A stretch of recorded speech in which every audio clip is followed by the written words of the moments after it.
지금 현재 코로나 바이러스로 전난 국가가 우리나라 전역이 또 전 세계가 어려움을 겪고 있습니다. 각 분야 사업도 어렵고 또 무엇보다 또 교회도 마찬가지로 어려운 것은 사실입니다. 우리 교회가 공동체죠. 네, 교회가 공동체이기 때문에 우리가 함께 모여서 또 만나고 모이고 또 서로 아픔도 또 나누고 또 서로 또 즐거움도 나누고 서로 교제하고 함께 또 찬양하고 예배하고 해야 하지만 이렇게 서로 이렇게 만나서 대면해서 부딪혀야 하지만 그렇지 못하고 있는 것이 힘이 듭니다. 교회가 공동체이기 때문에 여러분 또 기회가 주어질 때마다 예배의 자리에 나오시고 지금은 또 비대면 예배로 드려지게 되지만 여러분 함께 할 수 있을 때 함께 예배하는 자리에 함께 나오셔서 함께 예배하는 우리 공동체가 되었으면 합니다. 이 시기가 우리가 빨리 지나가기를 여러분 함께 기도해 주시고 또 이 시기를 또 잘 견디고 버틸 수 있도록 여러분 함께 기도해 주시고 서로 함께 해야 할 줄로 믿습니다. 우리가 그러기 위해서 참 이 어려운 시기를 또 잘 견디기 위해서는 하나가 되어야 되죠. 가정의 부부도 하나가 되어야 되고 또 교회도 하나가 되어야 되고 국가도 하나가 되어야 합니다. 나뉘어지면 버틸 힘이 없어집니다. 하나가 되어야지 어려움을 또 이기고 나아갈 힘을 얻게 되는 것이죠. 그러나 지금의 현실은 보면 우리가 국가도 나누어져 있고 또 여당 야당 보수 진보 나뉘어져 있고 또 교계도 나뉘어져 있는 것을 봅니다. 정강훈 목사를 지지하는 쪽도 있고 또 그렇지 않은 쪽으로 또 나뉘어진 양상입니다. 지금 이제 그 정광훈 목사가 소속되어 있는 한기총은 우리나라 우리 전국 한국 교회의 약 한 3% 정도밖에는 가입되어져 있지 않습니다. 또 한교연이라고 있죠. 한교연, 한국 교회 연합이라고 하는 한교연은 한 10% 정도 이렇게 또 가입되어 있는데 거기서도 대면 예배를 드려야 된다라고 하면서 또 정부의 지침에 또 반하는 그런 그 이야기들을 또 내놓는 것 때문에 좀 또 힘들고요. 우리 교단 그 통합 장로의 통합 측 저희 교단이 소속되어 있는 것은 한교총입니다. 한국교회 총연합이라고 하는 한교총인데 지금 한국교회의 약 한 90%가 이제 가입되어져 있는 그런 그 모임입니다. 여러분 이렇게 이제 교회들도 이렇게 다 나뉘어져 있죠. 지금 그 정광훈 목사, 요즘에는 정광훈 목사라고도 저희 교단에서 얘기하지 않고 정광훈 씨라고 얘기합니다. 목사도 면직을 당했기 때문에 그래요. 가만히 그 정광훈 씨와 그의 추종자들을 보면 이분법적인 사고를 가지고 있습니다. 정부와 또 대통령을 적으로 규정을 하고 이렇게 그 대결 구도로 가는 것입니다. 그렇기 때문에 여러분 당연히 방역 지침을 따르지 않죠. 합리적인 사고를 하지 않습니다. 이분법적인 사고로 고립을 되어 있는 상황입니다. 여러분 국가도 보면 진보 보수로 나뉘어서 유튜버들은 이분법적인 사고를 가지고 있습니다.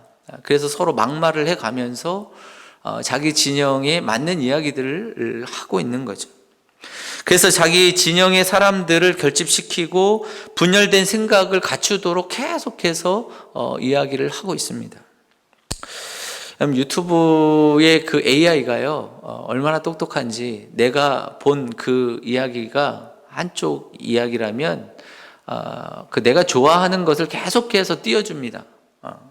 그래서 내가 편향된 기사나 편향된 방송을 보도록 계속 이 유튜브 AI가 그렇게 우리를 만들어가죠.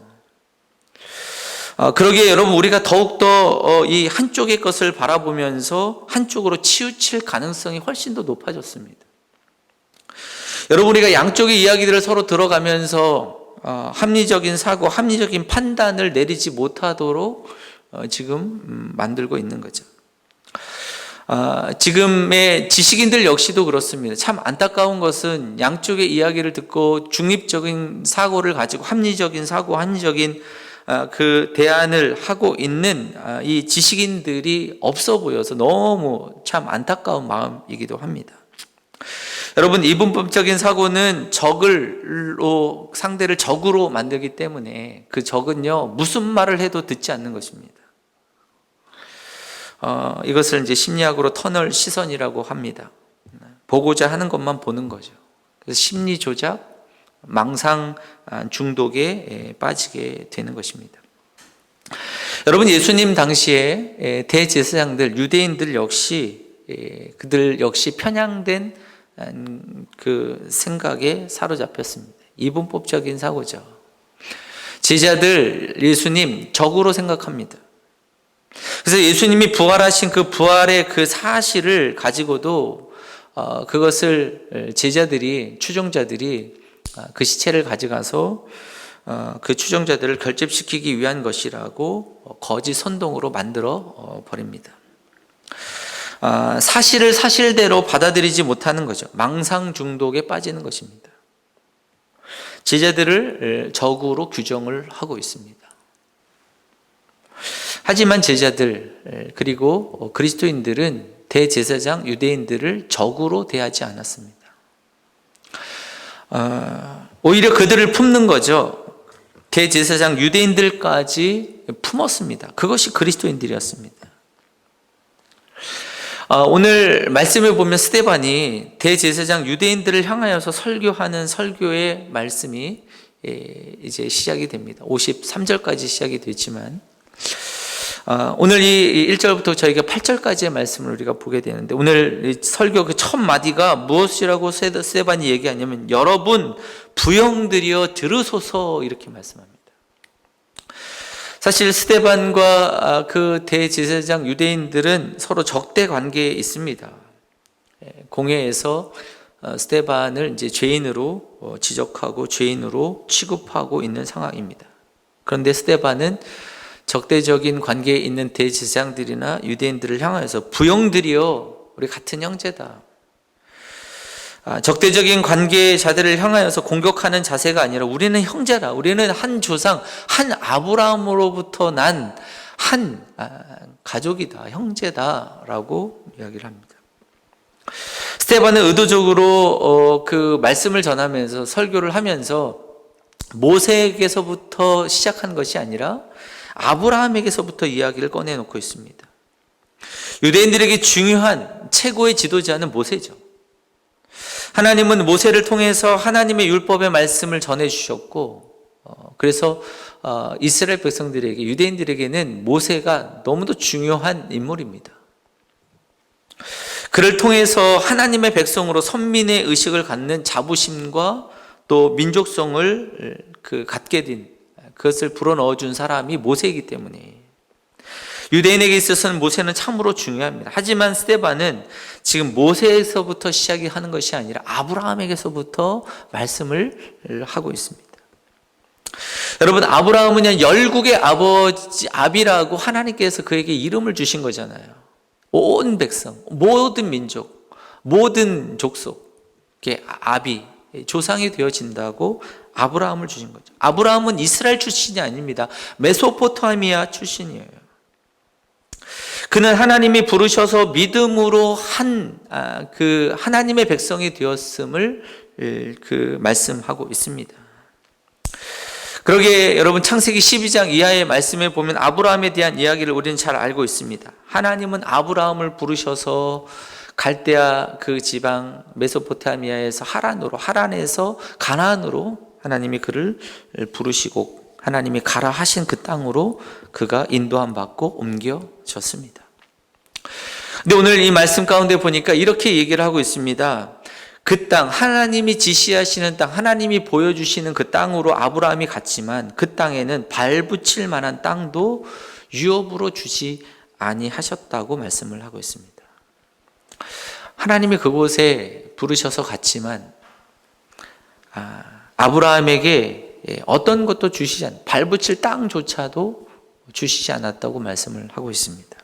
하지만 그에게 주신 것은 한 가지입니다. 오직 하나. 하나님의 약속의 말씀. 오늘 말씀에 보니까 스데반이 이렇게 얘기합니다. 다만 아직 자식도 없는 그와 그 후손에게 소유로 주신다고 약속하셨습니다. 자식도 없었던 아브라함에게 너와 내 자손에게 이 땅을 소유로 주겠다. 주님이 하나님이 약속을 하시고 계시죠. 또 그렇지만 그 후손들이 그냥 바로 주시는 것도 아니고 그 땅이 다른 땅에 나그네가 되었다가 400년 동안 그곳에서 괴로움을 당하다가 그 후에야 하나님께서 하나님을 섬기도록 하시겠다고 하나님의 약속을 주시고 계시는 겁니다. 아브라함에게 할례를 하도록 하시면서 그 할례를 통해서 그 하나님의 약속을 몸의 흔적으로 지니게 하시죠. 그 흔적을 보면서 하나님이 이루실 약속을 그가 확신하는 것입니다. 매일매일 흔적을 보면서 하나님을 신뢰하고 하나님을 믿는 것이죠. 여러분, 믿음이라고 하는 것은 발붙일 만한 땅이 없는 그 현실의 삶 속에서 하나님의 약속하심을 믿고 오늘을 살아가는 것, 그것이 믿음입니다. 그래서 오늘 말씀의 제목을 발붙일 만한 땅이 없어도 하나님의 약속은 위로가 됩니다라고 말씀을 정했습니다. 사랑하는 성도 여러분, 왜 발붙일 만한 땅이 없어도 하나님의 약속이 위로가 됩니까? 약속하시는 하나님의 말씀이 진실이기 때문에 그렇습니다. 여러분, 하나님의 말씀이 진실이죠. 그 하나님의 말씀이 거짓이 아닌 진실이기 때문에 우리에게 위로가 됩니다. 사실 하나님의 약속, 그 약속의 말씀을 보면 아브라함에게 별로 위로가 되는 내용은 아니에요. 아브라함에게 내 자손도 없는데 내 자손에게 줄 것이고 내 후손에게 줄 것이고, 그것도 지금이 아니라 다른 땅에 나그네가 되고 또 400년 동안 괴로움을 당하다가 그 후에 하나님이 나를 섬기게 하실 거다라고 그 땅을 소유로 주시겠다고 약속을 하시고 있기 때문에 그렇습니다. 여러분, 이 아브라함이요, 자기 아버지 집을 버렸습니다. 그죠? 아버지 그 땅을 떠나서 하나님의 약속을 따라서 하나님이 약속하신 그 땅에 왔지만 어떤 것도 없는 것입니다.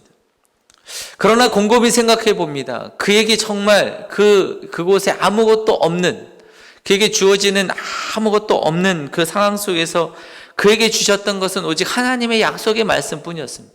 그래서 곰곰이 생각을 하는 것, 곰곰이 바라보는 것입니다. 여러분, 그에게 위로가 되는 것은 약속에 대한 내용보다는 약속하시는 하나님에 대한 신뢰, 그것이 그에게 더욱더 큰 위로가 되죠.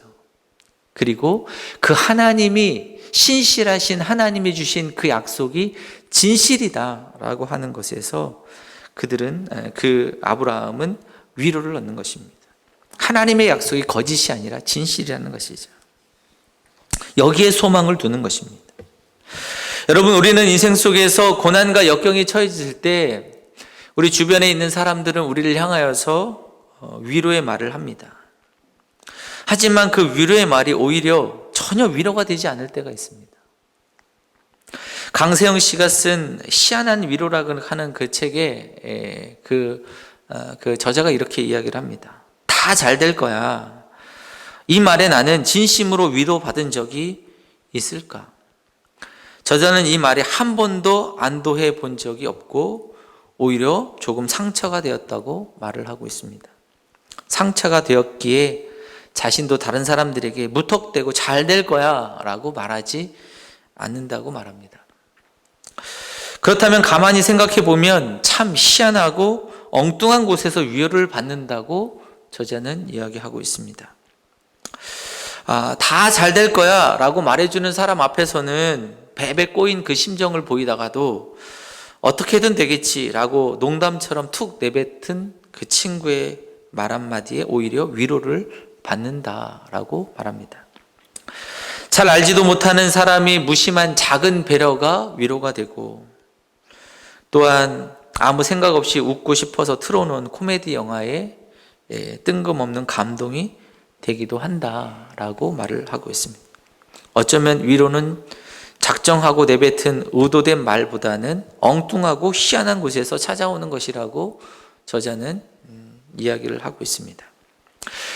그러면서 이 저자가 자기의 이거를 누구에게 위로가 되기 위해서 쓴 책이 아니라 그저 내 자신의 그 연약함 속에서 나름대로 위로를 발견한 것을 내가 사라지기 전에 그냥 기록해 둔 그것이라고 이제 이야기를 하면서 이 저자가 자신의 약함을 그냥 포장하지 않고 있는 그대로 이야기를 그냥 쏟아내고 있죠. 자신의 약함, 그곳에서 나름의 위로를 발견하고 힘든 시간들을 견디어내고 있다고 말을 하고 있는 것입니다.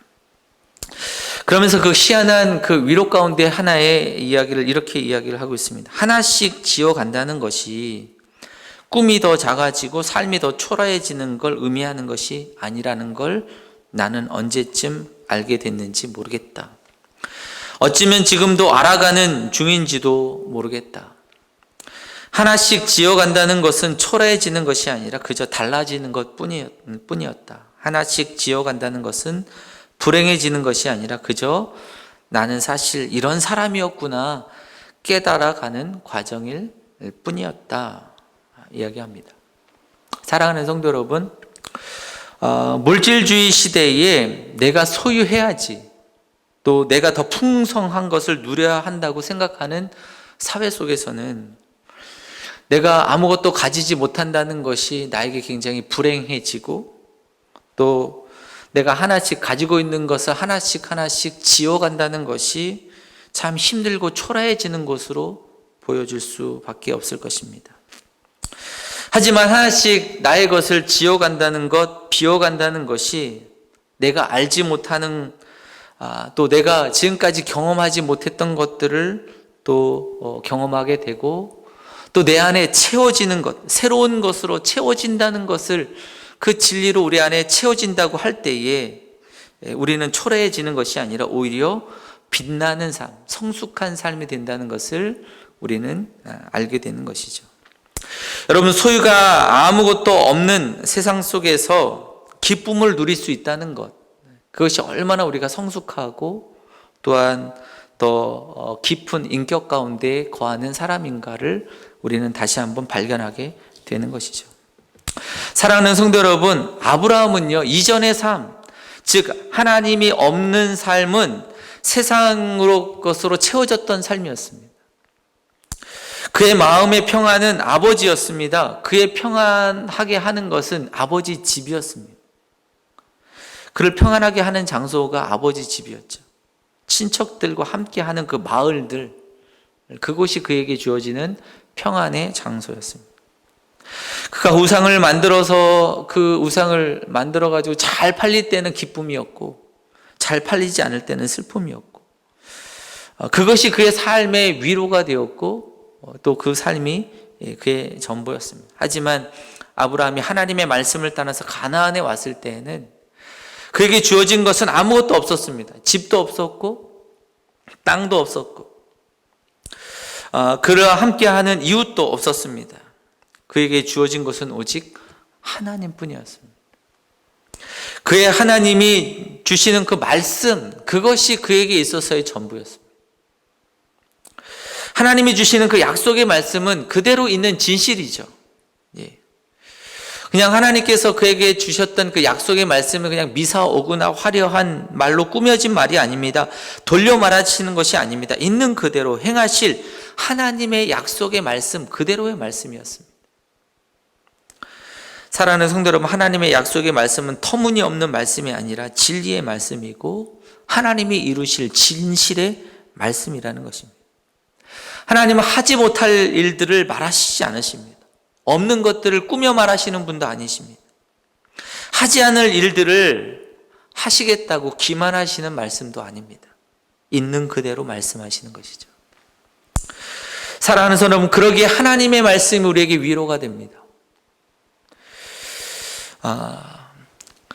때로는 그러나 그 솔직한 하나님의 말씀이 우리에게 힘들게 다가올 수도 있죠.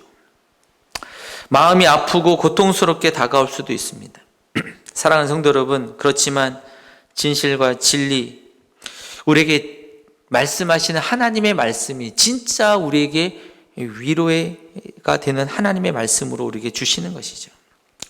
가끔 큰 중병으로 그 아픔을 겪는 성도님들을 만나게 됩니다. 특별히 연세가 많으신 그 부모님 가운데, 어머니나 아버님 가운데 시한부 선고를 받고 또 암 말기로 생애를 앞두고 있다고 이야기를 들을 때 참 마음이 아픕니다. 자녀들 입장에서 그 어머님에게 이 이야기를 해야 되나 말아야 되나, 그 어머님이 받으실 그 충격 얼마나 크실까 싶어서 모르게 할 때가 있습니다. 나을 수 있다고, 수술하면 된다고 부모님께 자녀들이 진실을 말하지 못할 때가 있습니다. 이해는 갑니다. 왜냐하면 그 어머님이 받으실 그 충격, 아픔, 또 그 실망, 그것 때문에 더 그 병이 심해지지 않으실까, 악화되지 않으실까라고 하는 염려가 되기 때문에 그렇죠. 그러나 그 가운데 한 집사님, 그 어머님이 자녀들이 숨기고 또 이렇게 치료를 하다가 갑자기 치료받는 가운데 돌아가셨습니다. 저 개인적인 생각은 그래 사실대로 이야기했으면 어땠을까라고 하는 마음이 듭니다. 그것이 맞는 것이 아닌가. 왜냐하면 어머니 입장에서 마지막을 정리할 시간이 필요하죠. 여러분, 시한부 시간을 받았다면 훨씬 그 정리해야 될 시간이 촉박할 것입니다. 부모님 입장에서는 치료 받는 것도 물론 중요하겠지만 그것보다도 이 남은 삶을 더 의미 있게 사용하는 것이 훨씬 더 중요할 수도 있기 때문에 그렇습니다. 또한 자녀 입장에서 부모님도 진실을 마주 대하고 그 진실 앞에서 인간의 연약함을 다시 한번 깨닫고 그 죽음 이후에 그 세계로 그 소망이 있음을 다시 한번 바라볼 수 있도록, 그 죽음 이후의 세상에 있음을 소망하도록 안내하고 진정한 위로를 받을 수 있도록 도와드리는 것이 필요했지 않았을까라고 하는 생각입니다. 세상이 줄 수 없는 진정한 위로, 하나님의 위로. 여러분, 우리가 죽음이라고 하는 것은 우리에게 참으로 슬픔과 또한 아픔으로 다가오지만, 그러나 우리가 그 사실을 우리가 받아들이고 또한 하나님의 말씀, 진리의 말씀을 우리가 받게 될 때 진정한 위로와 진정한 마음의 소망을 품게 되는 것이기 때문에 그렇습니다. 여러분, 진리를 마주 대할 수 있도록 그 진실을 이야기해 주는 것이 더 좋지 않았을까라고 하는 개인적인 생각을 갖게 되죠. 하나님은 아브라함에게 하나님의 약속을 주시면서 꾸며내거나 듣기 좋은 말을 하시지 않으셨습니다. 진실을 말씀하시는 거죠. 진리를 말씀하십니다. 너희가 하나님이 앞으로 너에게 약속을 주시고 계신다. 네가 하나님께서 그에게 지금 현재는 발붙일 땅 없지만 내가 너의 주인이 되고 인도자가 되고 너의 하나님이 되고 내가 너에게 하나님의 놀라운 계획이 있음을 말씀하시고 계시는 것이죠.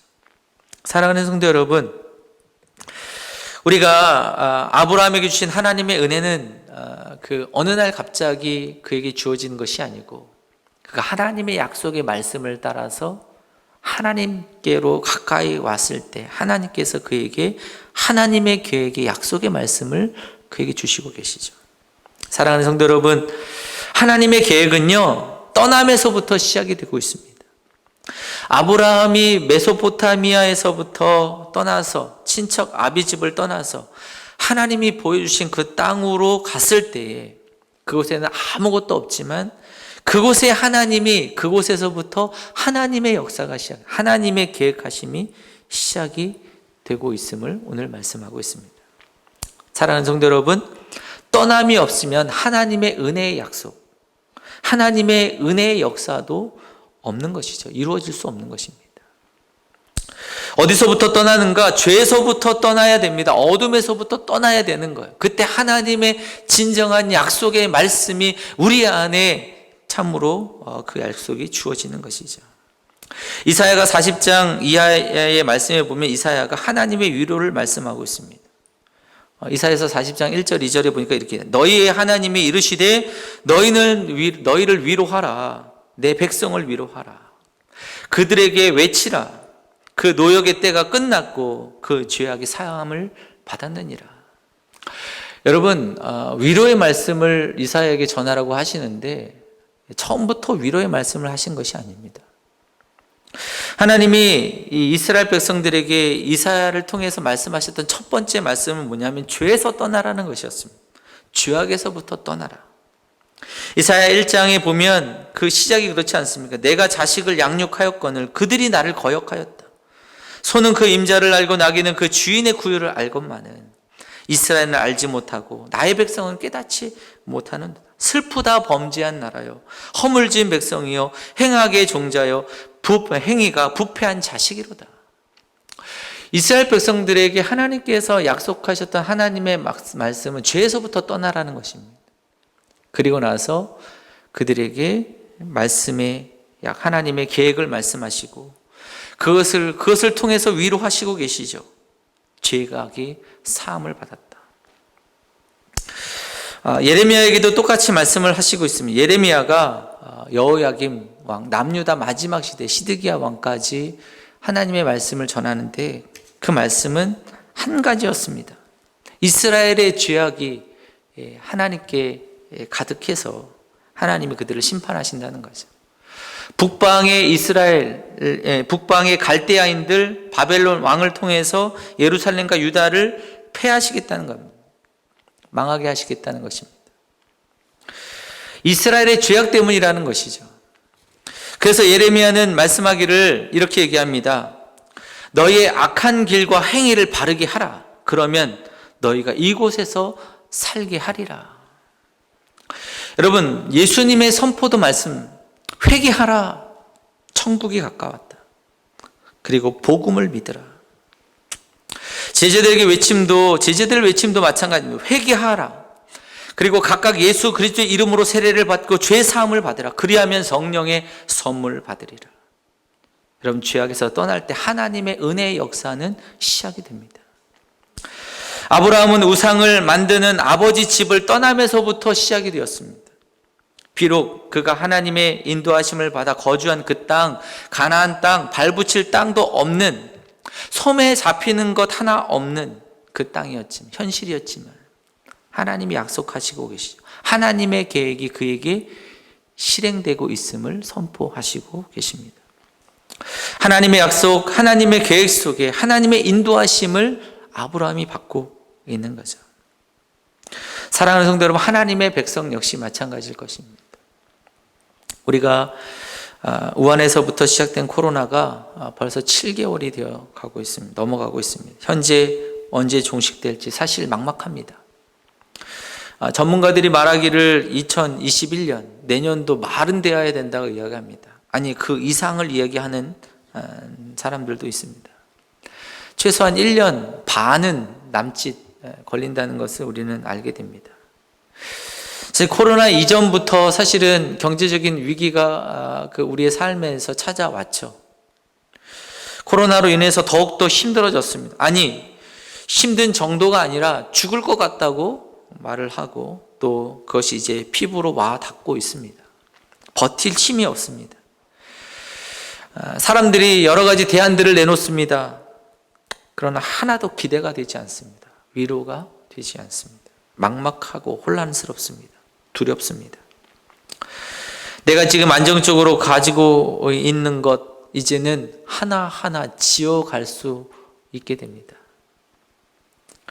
내가 가지고 있는 가게, 통장, 보험, 연금, 혹시 이제 거주하고 있는 집, 차, 어쩌면 꽁꽁 쌓아놓았던 금반지 역시 내가 소중하게 여겼던 것, 가진 것 하나하나 다 내어놓을지도 모르게 됩니다. 아니 목사님 왜 이렇게 비관적으로 얘기하십니까? 네. 목사님 소망을 주시고 또 힘을 주셔야지요. 이렇게 얘기하실 수도 있을 것입니다. 물론 저 역시 다 잘 될 겁니다. 그리고 또 문제가 없을 겁니다. 이야기할 수 있죠. 그러나 그것은 잠시뿐일 것입니다. 진정한 위로가 되지 않죠. 중요한 것은 우리가 현재의 삶 속에서 분명 어려운 시기가 우리에게 주어졌다는 것입니다. 여러분, 이 시기 속에서 진정 소망의 메시지는 무엇인가? 그건 하나님의 약속의 말씀. 주님께서 주시는 약속은 한 가지입니다. 죄된 우리들의 모습을 버리고 하나님께 더 가까이 나오라는 것입니다. 거기에 진짜 소망이 있는 거예요. 여러분, 사실 전문가들이 이렇게 진단을 하고 저렇게 진단을 한다 할지라도 그대로 될 것이라고 하는 것은 우리가 장담하지 못하는 것입니다. 정말 그들이 아무리 잘 분석했다 할지라도 상황이 어떻게 변할지 모릅니다. 우리의 미래는 우리가 계획한 대로 되는 것이 아니고 하나님의 계획의 손에 달려있기 때문에 그렇습니다. 여러분, 그러기에 하나님께서 우리에게 이 땅 가운데 말씀하시는 것 하나, 중요한 사실, 진리는 죄에서부터 멀어지라는 것입니다. 그리고 하나님께로 가까이 하라는 것입니다. 하나님이 그것을 원하시고 계시죠. 우리의 생각, 우리의 판단, 우리의 대안들을 내어놓고 만왕의 왕 대신 하나님을 붙들고 하나님을 찾으라. 하나님이 기뻐하시는 믿음의 길을 걸어가라. 이것이 우리에게 주시는 하나님의 진리의 말씀이죠. 거기에서부터 하나님의 은혜의 역사는 시작이 됩니다. 하나님의 계획이, 하나님의 약속이 우리에게 주어지는 것이죠.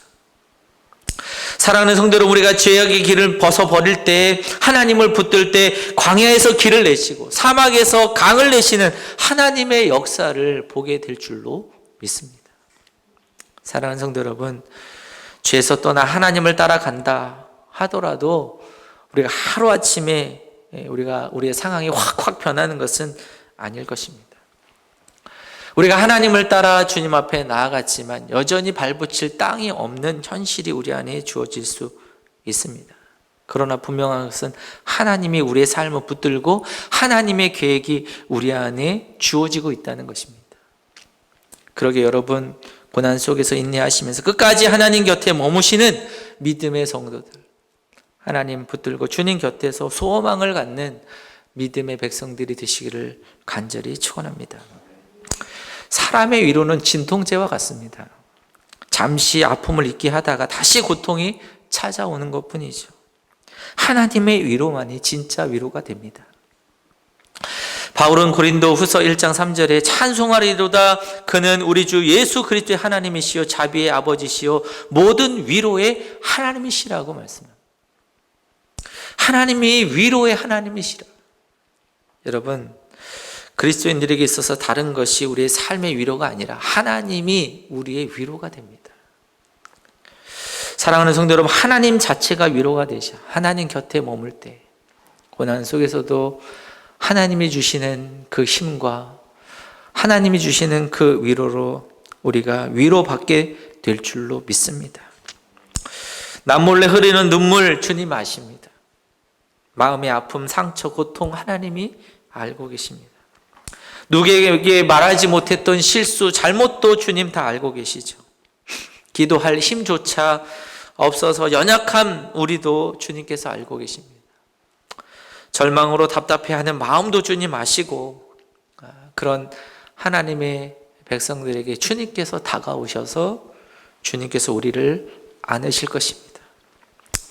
발붙일 땅조차 없는 아브라함에게 약속을 주시고 위로하시고 인도하셨던 그 하나님이 현재 어려움 속에서도 힘들어하고 있는 우리와 함께 하실 줄로 믿습니다. 그러게 여러분, 우리가 힘든 이때에 정말 하나님의 진리의 말씀을 붙잡고 죄에서 멀어지고 죄에서 떠나서 하나님을 더 꽉 붙잡고 주님께로 더 가까이 나가고 주님의 손잡고 주님의 계획을 믿고 주님 곁에 서서 또 하나님의 약속의 말씀으로 위로받고 세상에서 버티어 또 견디는 하나님의 귀한 백성들 한 분 한 분들이 다 되시기를 간절히 축원합니다. 함께 한번 기도하겠습니다.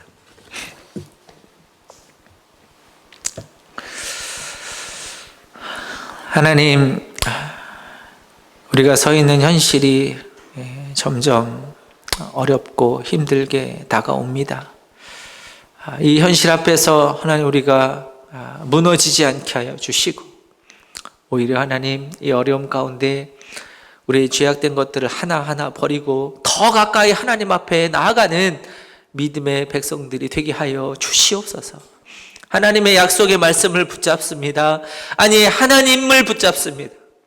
하나님, 주님을 붙들고 나아갈 때 세상이 줄 수 없는 하늘의 위로를 하나님 허락하여 주시고, 진리 가운데 승리하는 믿음의 성도들이 되게 하여 주시옵소서. 이 모든 것 주님께 맡겨드리며 예수님의 이름으로 기도드립니다. 아멘.